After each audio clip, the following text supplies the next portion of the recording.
All right, I'm Matthew Freeman. We're going to talk about credit applications and documents. Let's get through it really fast. This is from Chapter 18, the Principles of Business.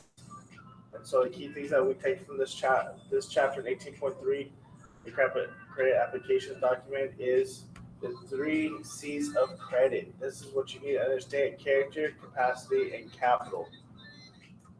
Those are the three key components that you need to understand. What is character?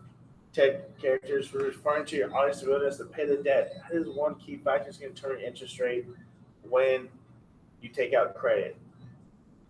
The next is your capacity. Do you have the financial means to do so? You could be the best payer, but if you don't have the financial means, they will not give you the credit because you have to fit within a certain percentage. One of the key things that people understand is that you might be able to pay off debt, you might have the cash to do so, but to put down. But if you do not meet a certain percentage, say for a house loan, they want you to be within that 30% range. If you're not within that 25, 30% of your income, those monthly payments, and you exceed it too much, they're not going to loan you the money because you need to put more money down to qualify. You got to be within that range so you can qualify to meet that loan. Capital. Do you have the money? Do you have that money in hand to put down?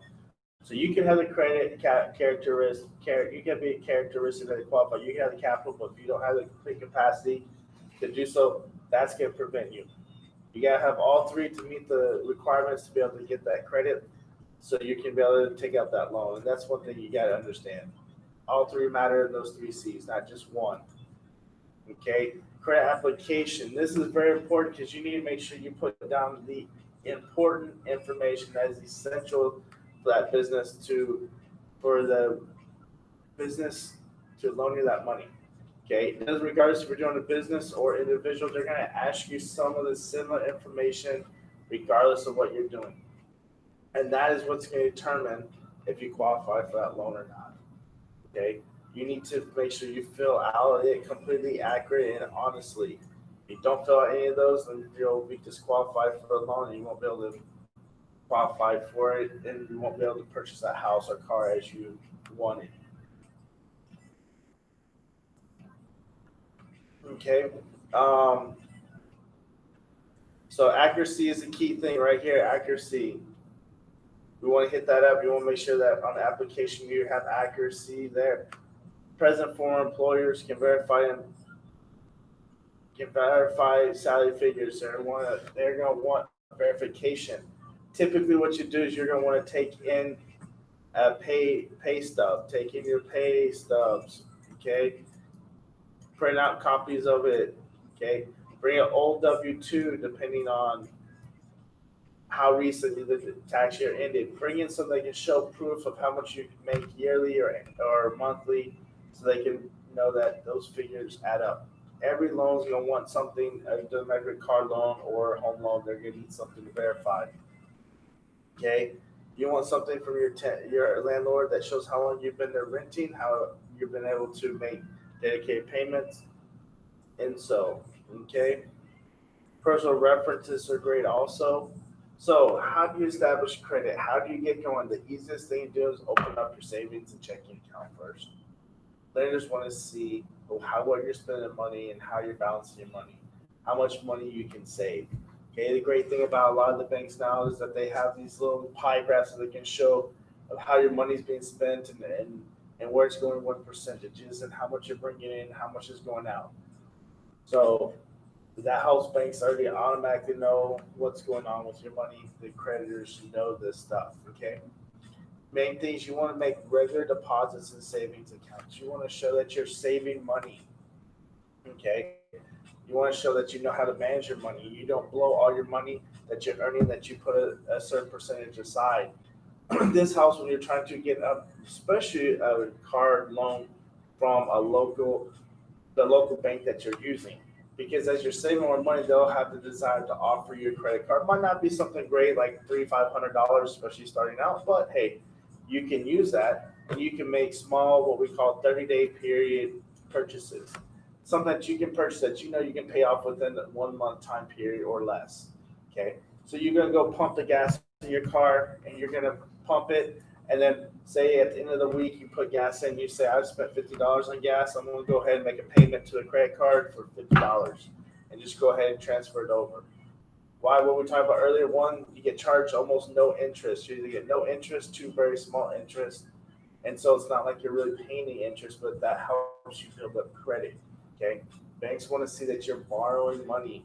Credit companies want to see that. They want to see that you borrow money and that you pay it in a timely manner. So you're gonna have to borrow it. Okay, so this is where it comes to, you want to have a good part-time and full-time payment history. So this is where you're gonna have to get to borrowing large sum of money. Okay, and large sum doesn't mean going outrageous and getting a car. What we're talking about is they want to see that you're, yes, eventually get to the cars and get to the house, but what they want to see is, yes, you use your credit card, you purchase, say, a new PS5 or something with it. Okay, and that you take and make monthly payments over, say, the next 4 months to pay it off. So it's a $300 purchase, and every month you pay $100. Maybe you have the $100 right there, but yes, you're going to pay a little interest, but they see that you're able to make those payments, and so then you're a good part-time payer and you pay it off full in a timely manner. Okay. Yes, you can pay it off in 30 days less, but to build your credit, you have to do a little bit of that. You want to do it all the time, but you want to do it, and so you pay your purchases that you use it with. So you get the point, so you can get the credit, so you're able to raise your credit score up to then get a good interest rate on a car loan when you need it, or a home loan. You have to have that credit so you can make these large purchases. Key thing is you want to maintain your job for 2 years or more. Too much movement puts fear. It scares because then they're not sure how you're going to do things. Okay, they don't know where your income's going to be here or next year or what. So low movement is very important. Okay, you can move up in your job to different positions. That's fine, but switching employers is not very good. Okay, remember you move up, you move to one position now with inside the company. Try not to move more than 2 years. The longevity helps out most, especially when you're trying to look at large purchases like homes and things like that, because creditors aren't concerned that you're gonna lose your job or switch very quickly. Okay. Next key thing we're talking about is credit bureau. What is a credit bureau? Credit bureau is very, very important to understand. Credit reporting agency. They're the ones that gather the information. So here's a great little picture. This is your credit bureau right here. They're collecting information from all the people that you borrowed money, that you paid bills, and so forth. So examples are your banks, financial companies, retail stores. They do get information from, from when you pay your bills, your water bill, your HOA, things like that. Sometimes your taxes can show up if you're behind. Your cell phone bills, all those type of bills that you collect, they're more now getting reported to the credit bureau. That information gets passed over. Okay, that where you have companies that come in and collect this and pay for it. So this is the services that the credit agencies use. Those reports they pay for it, so then they can collect that data and determine how much of interest rate they should charge you. What type of consumer are you? Are they one that they want to lend money to, or one that they don't?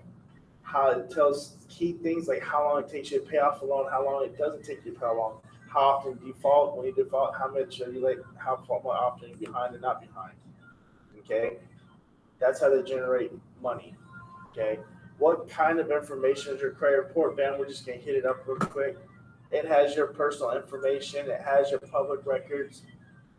It has adverse accounts. So the adverse accounts are past due, disputed, things like that, missing payments.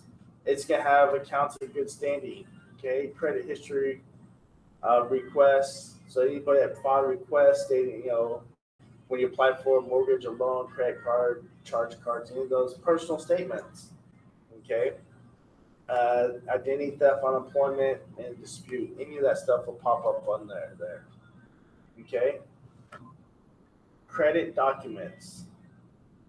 Key thing right here you want to know is it helps maintain a good credit report by keeping track of your purchases and payments.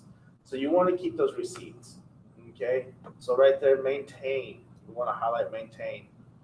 Okay. To keep a good report, you want to keep and maintain all your purchases and receipts. Why? So if something happens, you can go back and dispute it. Okay. You want to be able to match. Mr. Friedman? Yes. Yeah.